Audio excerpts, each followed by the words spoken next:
자, 우리 저 일파만파에서 오늘은 계속해서 우리가 내시를 기하고 또 인연무장을 하기 위해서 오늘은 윤건원 부회장님께서 주어진 과제를 발표하도록 하겠습니다. 제가 오늘 발표할 독서 자료는 트럼프를 당선시킨 PC의 정체, 홍지수 작가가 쓴 책입니다. 지난번에 발표하고 토의했던 미중 패권 경쟁과 한국의 전략이라는 책과 거의 유사하게 같은 목적으로 제가 선정을 했는데요. 이 책을 선정한 이유를 먼저 좀 보겠습니다.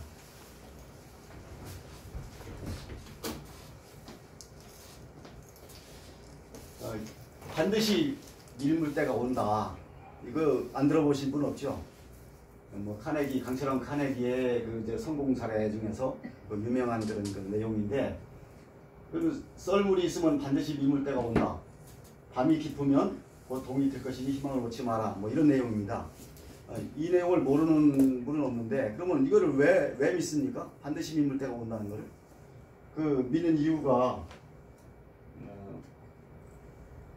옛날에는 그냥 경험상으로 믿었겠죠.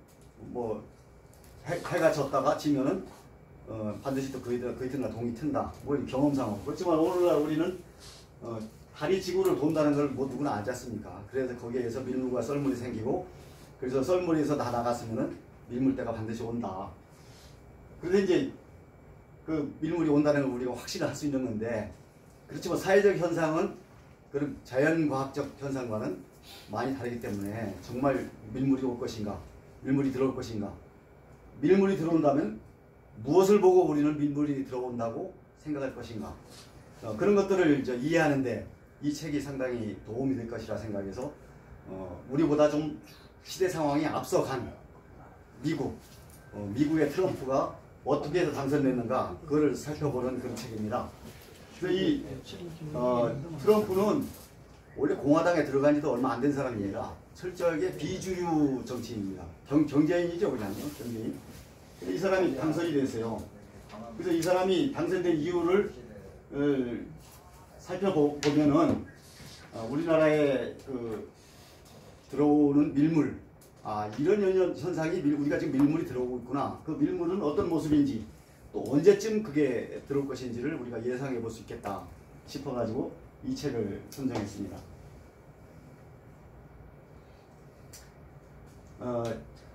이 책은 제가 좀 전에 말씀드린 대로 홍지수 작가가 이제 미국에서 오래 생활을 했거든요. 이 사람은 요즘에 주로 번역 일을 합니다. 굉장히 번역을 잘해요. 그래서 영어로 쓴 책을 우리말로 번역하면 꼭 우리나라 사람이 쓴 책을 읽는 것 같은, 그 정도로 거북함이 거의 없는 문장을 구사할 수 있는 정도의 수준이 되더라고요. 아주 대단한데, 한번 관심 있으시면 이 책을 한번 구입해가지고 읽어보시기 바랍니다.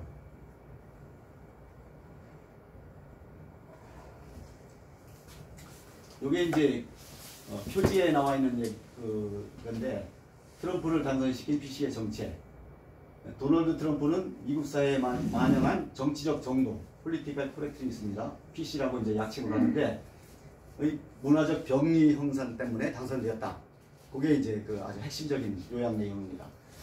우리나라에서도 그랬는데, 트럼프를 인종 말단 같은 그런 인간으로 주류 언론들이 막 계속 좀 속된 말로 씹어댔어요. 그래가지고 트럼프는 좀 미치광이 비슷한 사람이고, 저 사람 정신이 온전한 사람이야? 이런 정도까지 인식이 되도록 그렇게 몰아갔는데, 근데 이 사람이 미국에서 힐러리가 당선될 거라고 90% 이상 확률로 힐러리가 당선될 거라고 막 언론들이 떠들어댔는데, 뚜껑을 딱 열으니까 트럼프가 당선된 겁니다. 그 후로 그렇게 떠들던 우리나라, 그걸 미국의 주류 언론들이 떠드는 걸 그대로 받아쓴 우리나라 언론들도 아무도 왜 그렇게 됐는지를 특집 기사를 낸다든지 하는 언론이 없었어요. 우리도 몰랐고, 그냥 관심 있게 미국의 소식을 계속 듣는 전문가, 학자, 이런 사람들 통을 듣는 사람들만 이렇게 알고 있었던 그런 내용입니다. 그런데 트럼프는 사실은 그 준비된 대통령이었습니다. 이 1986년인데요. 88년 1988년 5월 15일 한겨레 신문 창간호에 나온 광고입니다. 이게 트럼프의 그 협상의 기술이라는 책, The Art of the Deal. 이 책에 이제 이 광고가 실렸는데 88년에요. 여기에서 이제 아주 그 눈에 띌 만한 내용이 뭐냐면 트럼프의 언론관이 이겁니다. 내가 언론에 대해 터득한 게 한 가지 있는데 그들은 언론을 말하는 거죠. 논란거리가 될 만한 행동을 하면 기사를 써준다. 이게 이 사람이 이제 확실하게 터득했다는 겁니다. 그게 좋은 행동이 됐든 나쁜 행동이 됐든 논란거리를 만들어서 하면은 기사를 써주더라. 그게 이 사람이 터득했다는 겁니다. 별거 아닌 것 같은데 굉장히 중요한 겁니다.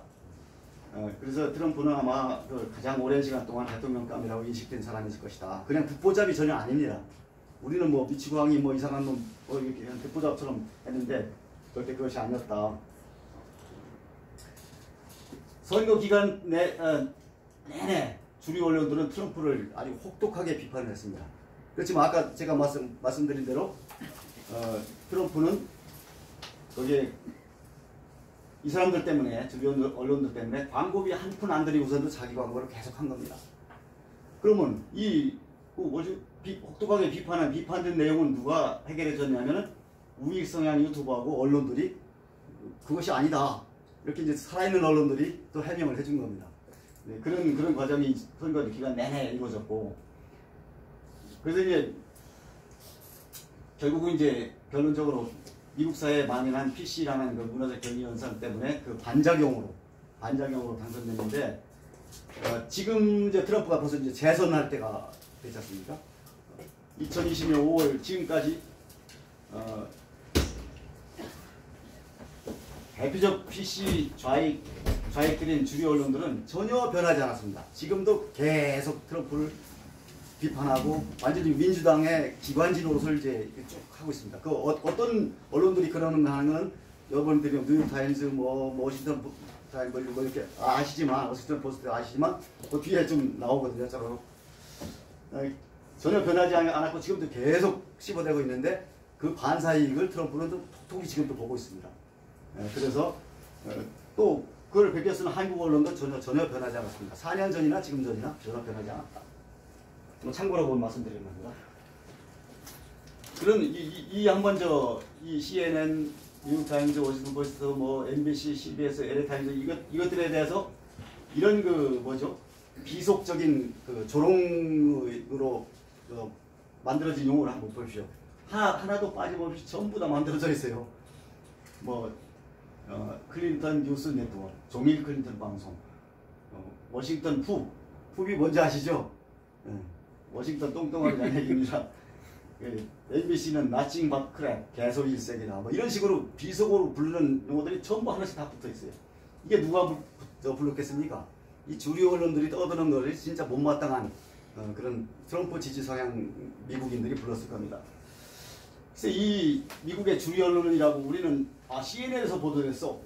뉴욕타임즈에 나왔대. 그럼 우리는 옛날에 한번 10년 전, 20년 전만 해도 사실이라고 전부 다 믿었던 이런 언론들이 자신들의 존재 가치인 팩트는 다 저버리고 선동 날조 기관으로 지금 전락하는 게 미국의 그 주류 언론의 실상입니다. 상호표절 뭔지 아시죠? 여기서 보도하면은 나머지가 받아쓰고 이렇게 해가지고 쪼록 한 통속으로 다 몰아가는 겁니다. 그래서 대중 기만 무기, 웨폰스 오브 매스 디셉션이 아니고 WMD, 이게 군사적으로 WMD가 그 대량 살상 무기 그거거든요. 그런 전략적인 행동을 하였다. 그래서 이제 대선 판도를 간략하게 제가 요약을 한번 해봤는데, 물론 이제 이 책에 나와 있는 내용을 토대로 했죠. 민주당은 힐러리와 민주당, 주류 언론, 학계, 연예계, 재계 거의 다지 않습니까? 다 미국을 움직이는 그게 다. 트럼프 쪽은 트럼프를 제가 개인을 따로 쓰는 이유가 있습니다. 트럼프 선거 캠프, 그다음에 일부 언론 중에서 가장 적극적으로 트럼프를 옹호, 지지, 대변하는 것은 이 팟캐스트랍니다. 라디오. 미국인들이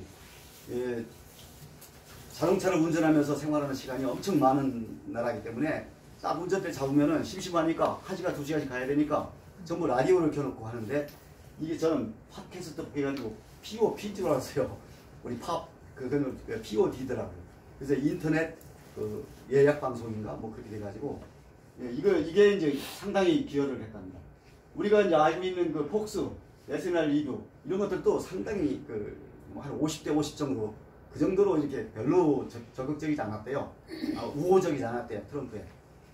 공화당은 말할 것도 없고 이 준의 대통령 후보로 내놓은 공화당이 아주 소극적으로 트럼프를 선거운동을 한 겁니다. 그런데 이제 눈여겨볼 이런 부분입니다. 선거 기간 내내 어떤 일들이 이루어졌냐면 유럽과 미국의 유튜버들 간에 활발한 토의가 이루어졌습니다. 그 내용이 유럽 유튜버가 말합니다. 미국 유튜버들한테 미국이 유일한 희망이다. 유럽의 전체를 밟지 마라. 이런 내용을 주로 유럽에 있는 유튜버들이 미국에 있는 유튜버들한테 얘기를 했다는 겁니다. 그리고 어떤 한 네티즌이 댓글을 저희 홍지수 작가가 소개를 했는데 이번 미국 대선 투표는 러시안 룰렛과 같다.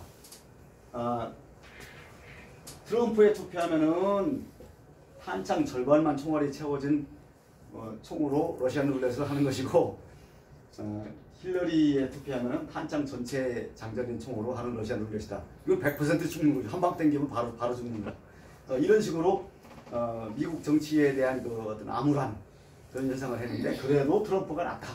뭐 이런 정서가 이제 많이 생겼다는 거죠. 그래 트럼프가 어떻게 당선됐는가에 대한 그 총평을 한번 제가 정리를 해봤는데 이분은 책에 있는 내용을 토대로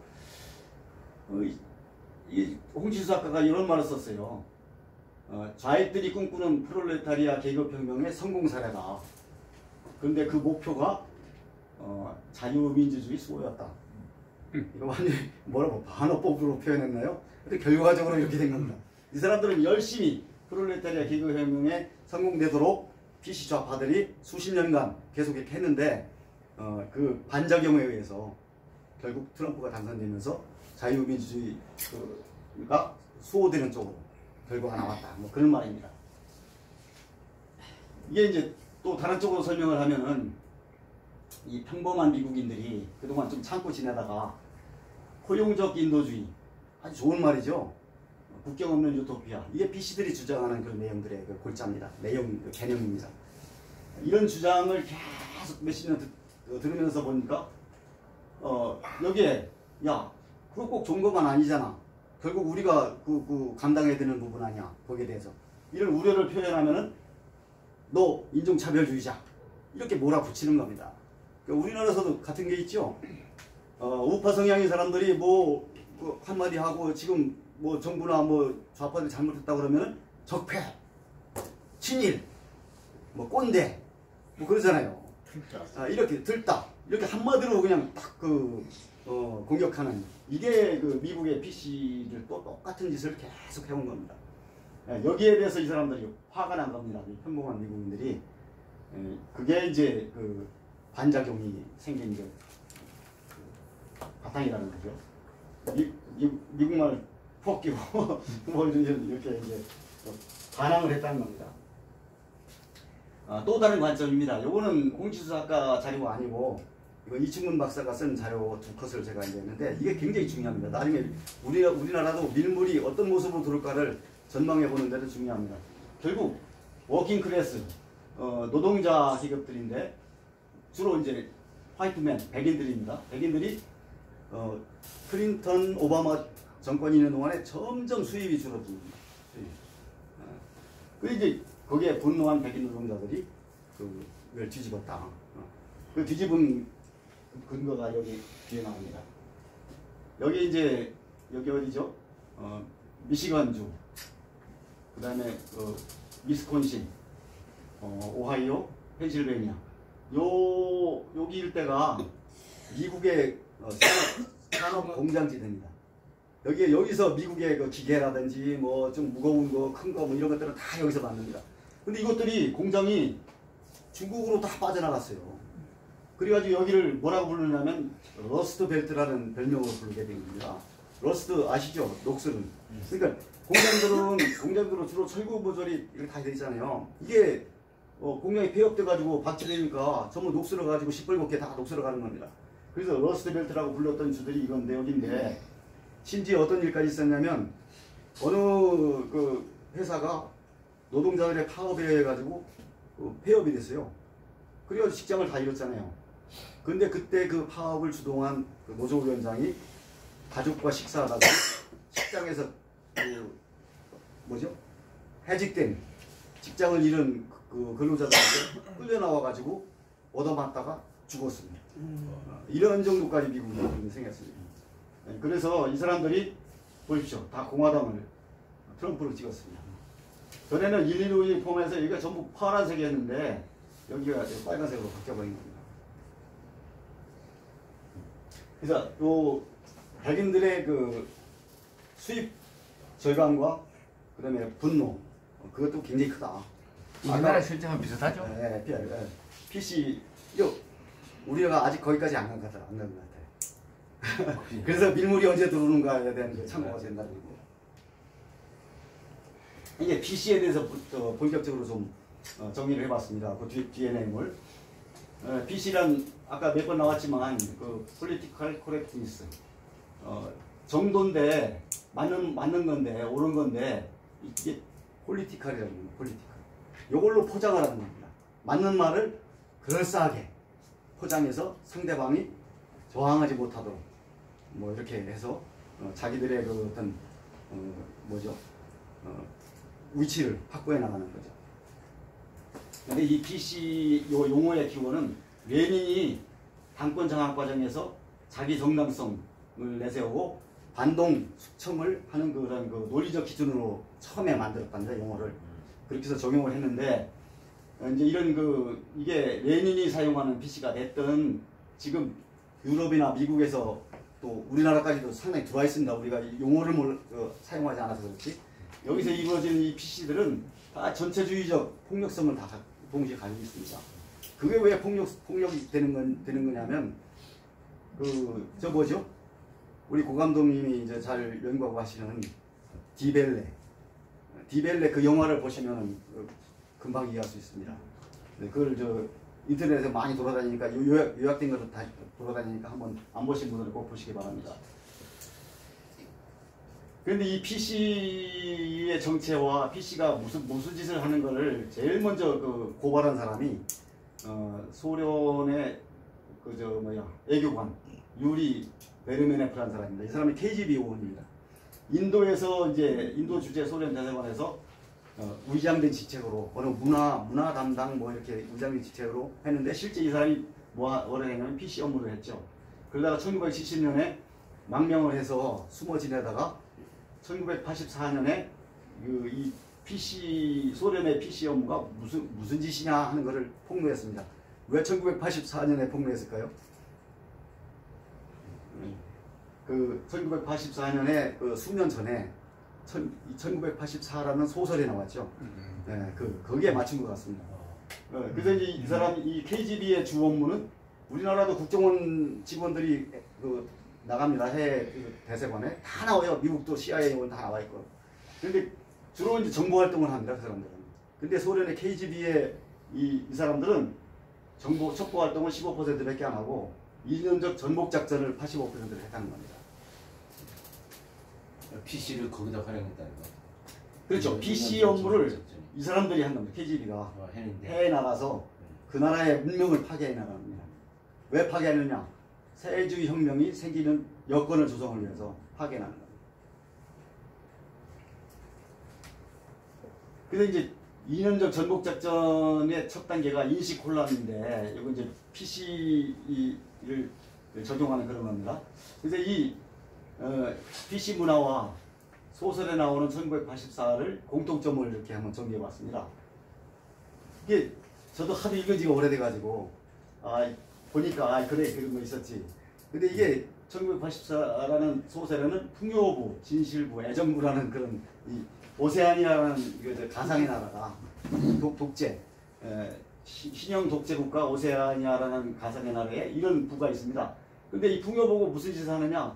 통계 조작을 하고 진실부는 역사 조작을 하고 애정부는 반동문자 색출하는 임무를 하는 겁니다. 자기 이름과는 전혀 걸맞지 않은 그런 짓을 하죠. 그런데 BC들이 어떤 짓을 하냐면 자본주의 사회에서 성공을 한 사람을 뭐라고 하느냐?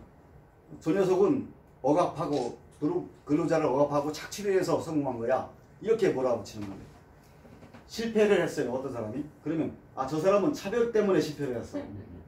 그 다음에 정당한 비판을 하면은 너 무슨 불만 있어? 사회에 불만 있어? 증오 발언이라고 몰아붙이는 겁니다. 어떤 기업의 총수가 아주 관용적이고 사람 좋게 대하면은 그거는 투쟁력을 억누르는 꼼수다. 이렇게 몰아붙이고 모든 걸 이렇게 왜곡해가지고 비틀어가지고 몰아가는 겁니다. 우리나라하고 비슷하네. 적폐. 우리도. 그래서 우리가 피시라는 용어를만을 몰랐지. 네, 그게 계속 이루어지고 있었다 하는 것을 여기서 공감해 취미네. 보시라고 제가 소개해드리는 겁니다. 아 예. 이 범죄자들은 사회적 억압의 피해자다. 지가 그 범죄자한테 당했으면 그러지 않을 텐데 남에게 해코지한 저 범죄자를 이런 식으로 두둔하는 거죠. 이거는 이념적 전복 작전입니다. 사회의 기강을 흐트리고 그거를 기존의 문명을 파괴하고자 하는 짓입니다. 이게 이제 어떤 약간 이론적으로 학문적으로 이렇게 이제 이 사람들이 포장을 해가지고 한 것들을 몇 가지 이제 소개드릴 텐데, 먼저 프랑크푸르트 학파가 등장한 것이 이제 독일과 이탈리아 이런 데서 등장했거든요. 이게 신좌익이론입니다. 그럼 구좌익이론은 막스 레닌 그게 되겠죠. 막스 레닌의 방법보다는 이제 좀 달리 해야 된다. 왜냐면 사람이 발전하지 않은 러시아 이런 데는 공산주의 혁명이 일어나는데, 독일이나 무슨 다른 영국이나 프랑스 이런 데서는 자본주의가 훨씬 발달했는데 막스 이론이 안 맞잖아요. 그러니까 이제 결국은 이거를 해결하려면 방법을 달리해야 된다 해가지고 나온 사람들이 이제 이 프랑크푸르트 학파인데, 그 중에 대표적인 사람이 안토니오 그람시하고 루카치라는 사람입니다. 루카치는 헝가리 사람이고 이 사람은 이탈리아 사람이거든요. 이 그람시는 그람시 소개는 많이 들으셨죠.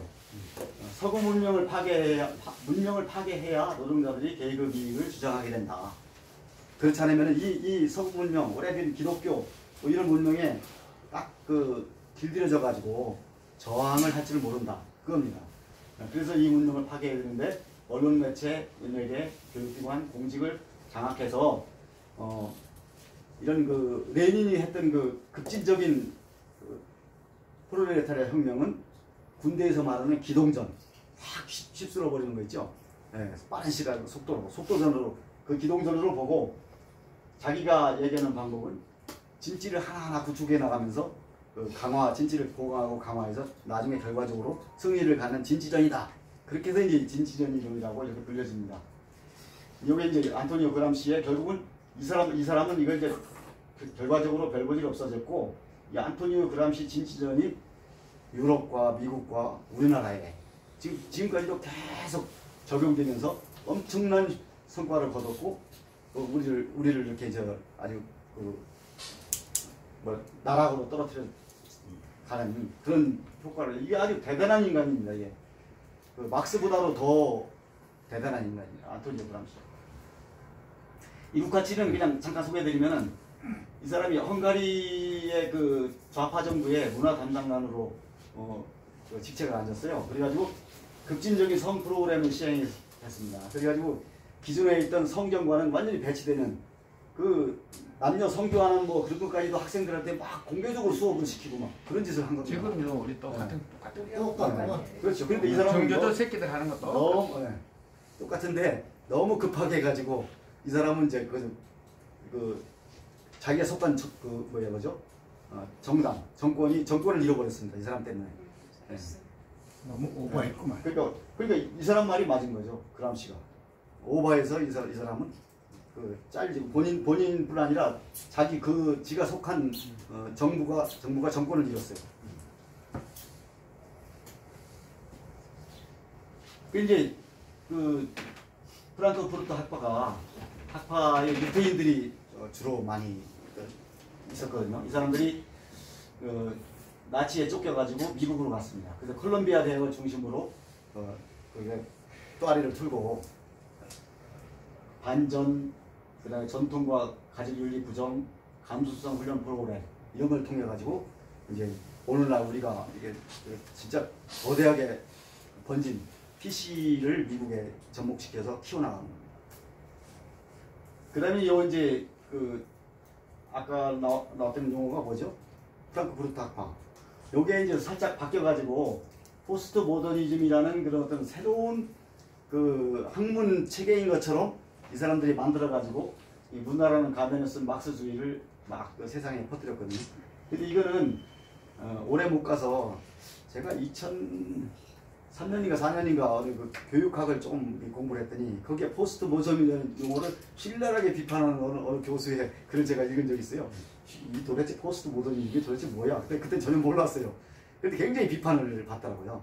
이거는 학문적 논리적 토대가 미흡해서 그냥 결국은 프랑크푸르트 학파 거기서 나온 거니까 그래서 이거는 별 볼 일 없는 걸로 지금은 취급받고 있습니다.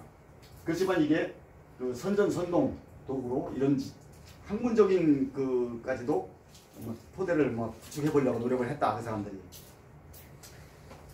그런데 이 서구의 좌익 PC를 신봉하는 좌익하고 이슬람 극우가 이게 연대적인 활동을 합니다.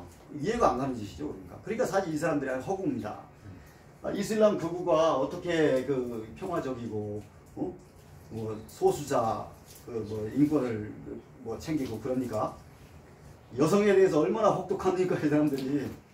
그다음에 소수자를 우대하고 인정하고 그런다. 이슬람은 전혀 그런 종교가 아닙니다. 그런데 적이 적은 악원인가 그런 생각이 들고 이 책을 쓴 사람은 뭐라고 설명하냐면 극좌와 극우의 스펙트럼은 일자의 양 끝에 있는 것이 아니고 말국과 같이 오히려 더 가깝다. 그러니까 그래서 요거 제가 그린 건데 극좌가 여기 있다면 극우는 여기 있는 겁니다. 그러니까 이게 파시즘과 나치즘이 생긴 시대가 이때 유럽의 사회주의가 막 엄청나게 팽배해 있을 때입니다. 사회주의는 전체주의입니다. 나치즘, 파시즘도 전체주의고. 그러니까 이게 나치즘, 파시즘은 극우고 사회주의, 극단적 사회주의는 극좌다. 그게 아니라 둘 다 전체주의 면에서는 그놈인 겁니다.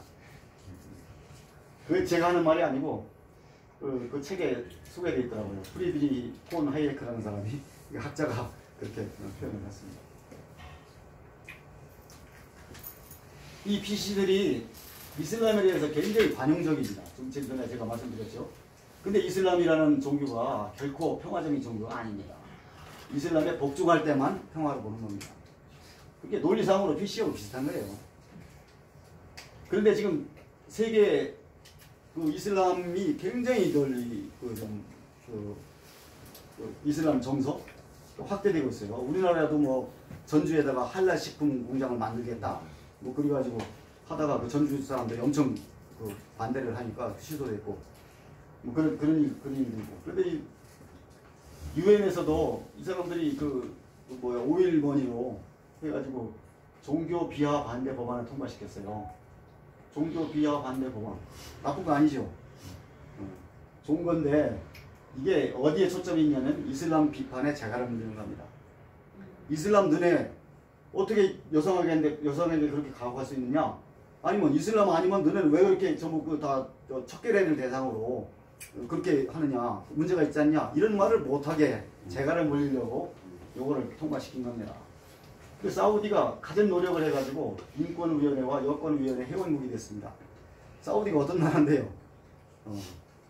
강간이라고 지목된 여자는 돌로 쳐 죽이는 나라입니다. 아직도.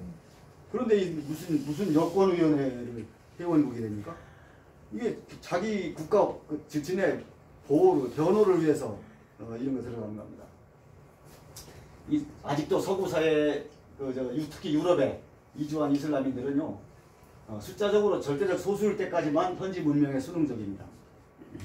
어느 지역에 모여 살면서 일정 숫자 이상 되면은 그 오히려 현지에 먼저서 살고 있던 사람들을 더 탄압을 합니다. 네, 더 탄압을 합니다.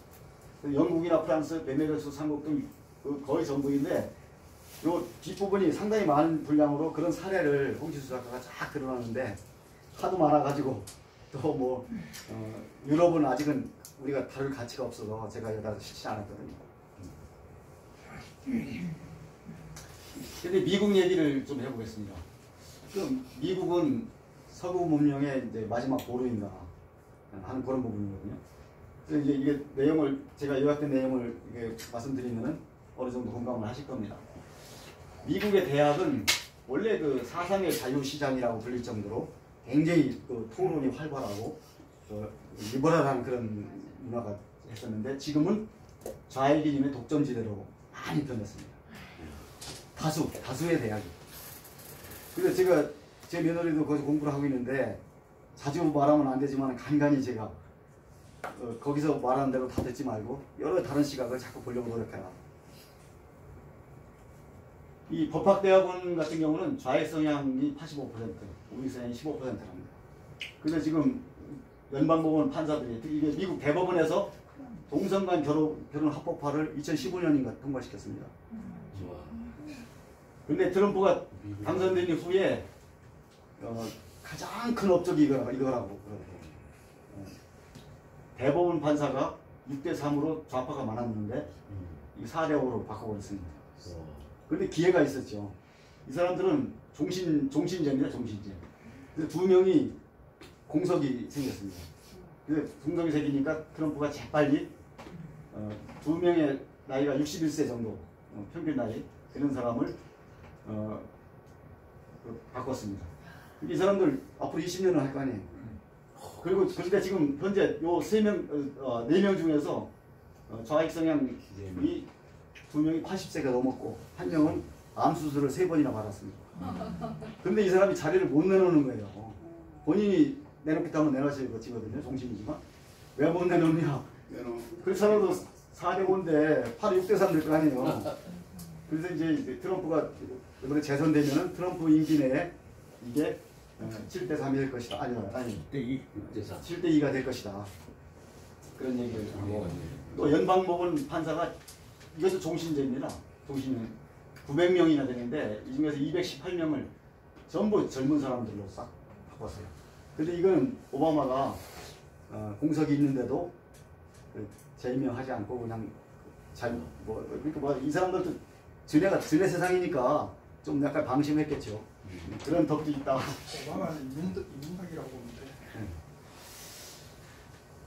또 대학이 이제 대학 내 행정 지원 집단들이 아주 월권, 엄청난 권력을 행사한답니다.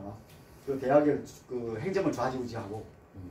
근데 이걸 보니까 제가 적은 건데 지금 미래통합당의 안에 그 노조가 있는 거 아십니까? 그 행정직들에 얘들이 좌익 성향입니다. 미통당에 미통당 행정직. 그리고 국회의원을 보좌하는 또 국회 행정 업무를 하는 얘들이 노조가 있고 이 얘들이 뭐 다는 아니겠지만 상당한 좌파 성향이라는 거죠. 걔들 저 노조 혜택 그렇게 잡아야지. 이제 이거는 지역적인 얘기 같지만은 이 기후 변화 이론을 이 피시 좌파들이 독점을 해가지고 여기에 딴소리를 하면은 완전히 낙인을 찍어가지고 직장까지 이른답니다. 교수들이. 그러니까 트럼프가 당선된 후에 기후협약을 탈퇴해버렸어요. 이번에 WHO가 이상한 짓을 하니까 미국에서 내는 돈 차단해버리고 4억 5천만 원인가요? 그 다음에 탈퇴를 했는지 모르겠는데 바로 해버리잖아요. 그걸 잘하고 있는 거죠. 종교 우리는 미국이나 유럽은 주로 기독교 나라로 알고 있는데 이게 오히려 지금은 모 대학 종교학 교수 5명 중 4명이 성경 혐오적 사고를 가지고 있고 그렇게 강의를 하고 있다는 겁니다. 아주 좋은 획기적인 예가 하나 있는데 조지타운 대학이 로마 카톨릭계라고 하더라고요. 여기에서 오바마가 현역 대통령일 적에 강연 요청을 했습니다. 그러니까 오바마가 뭐라고 했냐면 내가 가면은 강의하는 강단에서 내가 서야 될 강단에서 예수상이 보인다. 그걸 가리는 조건 가린다고 하면은 내가 가겠다. 이런. 그래서 저 오바마가 이슬람 무슬림이라 소리를 듣는 겁니다. 그리고 대학교에 ROTC 모집에서 그 뭐죠 이렇게 그 하는 거 그 나오면은 쫓아다니면서 그냥 극렬하게 방해하는 게 벌써 한두 해가 된 일이 아니고 9.11 테러 희생자를 모독한 교수가 영웅이 되는 미국이었습니다. 이게 뭐라고 그랬냐면 끊임없이 학살을 자행하는 이 제국주의에 부여가는 작은 아이히만들. 아이히만이 뭔지 아죠? 독일 나치즘에서 그 히틀러를 이렇게 홍위병 같은 그런 그 거기서 죽은 사람들이 경제인들인데 왜 그러니까 자본주의를 지탱하는 사람들이라 해서 이렇게 그 표현한 것 같아요. 이 사람이 갑자기 박사학위도 없는 무명 교수인데 온갖 대학에서 초빙강한 요청 세도가 된 겁니다. 이게 미국이었습니다. 지금도 크게 변하지는 않았습니다. 그런데 다행인지 2007년에 7건의 연구부정 혐의로 해고됐습니다. 노엄 촘스키 이름 많이 들어보셨죠? 저도 이름은 들어봤는데 이 사람이 뭐 하는 사람인지 모르겠는데 한 90살 된 사람인데 언어학의 그 대가로 전 세계에 알려져 있는 사람입니다. 이 사람이 알자지라 방송에 나와가지고 미국과 영국이 가장 사악한 정권이다. 저는 불교 신자인데 이게 정신 나간 거 아닙니까? 알자지라 방송이 무슬림 방송인데 거기 가서 미국과 영국이 가장 사악한 정권이다. 미국에 있는 그 대학자가 이런 소리를 한다는 거죠. 헐리우드도 아니 좌익의 대표적 문화전 진지가 되어 있습니다. 그 다음에 이제 1970년대부터 무분별한 이민 정책이 이제 다문화주의를 만들면서 더 랜드 오브 더 프리, 자유로운 나라 미국이 더 랜드 오브 프리, 무임승차의 나라가 돼갔다. 여기에 대해서 이제 그 백인들이 인감 수입이 줄은 것도 있지만 이런 거에 대해서 저항을 한 겁니다. 사실은 국가는 단순 노동력보다 나라의 가치 문화를 공유하고 헌신하는 그런 국민이 필요한 거지, 국민. 그래서 이거 이제 통계를 제가 한번 넣어봤는데 현재 미국인 중에서 해외 출생 이민자가 한 4,500만 됩니다. 근데 이 사람들이 국가적 가치에 동화되지 않는 추세입니다. 하도 저런 PC 저런식 개념으로 소수자 우대, 뭐 유색인종 우대, 뭐 이렇게 떠들어대니까 굳이 미국의 가치에 편승하고 그런 세계가 가치해야 될 이유가 없는 겁니다. 거기다 불법 체류자도 엄청 많거든요. 인구의 3.5%인데 미국 범죄의 36.7%가 이 사람들에 의해서 이루어집니다. 그러니까 트럼프가 멕시코 국경에다가 저거를 세우겠다 하는데 민주당은 극구 반대를 하는데 대책도 없는 거죠. 지금 대책도 없으면서 반대하는 겁니다. 그냥 표로 보는 것 같아요. 표. 우리나라에서 그런 외국에서 온 사람들을 표로 보는 거하고 똑같은 것 같아요.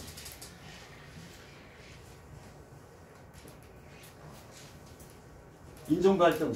KKK단은 원래 민주당이 만들었답니다. 이게. 그리고 노예제 폐지는 원래 공화당 창당부터 미국 공화당의 강령이었고, 그리고 링컨도 공화당이었고. 근데 지금 흑인들은 대부분이 민주당을 지지하고 있는 겁니다. 이번에 트럼프가 당선되면서 트럼프 지지가 36%, 40%가 전에는 뭐 10몇 % 바닥을 기었는데 이게 좀 한 뭐 2배 이상 많이 올라갔다 왔다. 우리나라하고 똑같구만. 그러니까 이제 그래서 이제 우리보다 앞서간 나라 미국의 실태를 보시면 우리 어떻게 될 것인가를 한번 짚어볼 수 있다는 말씀을 드리는 겁니다.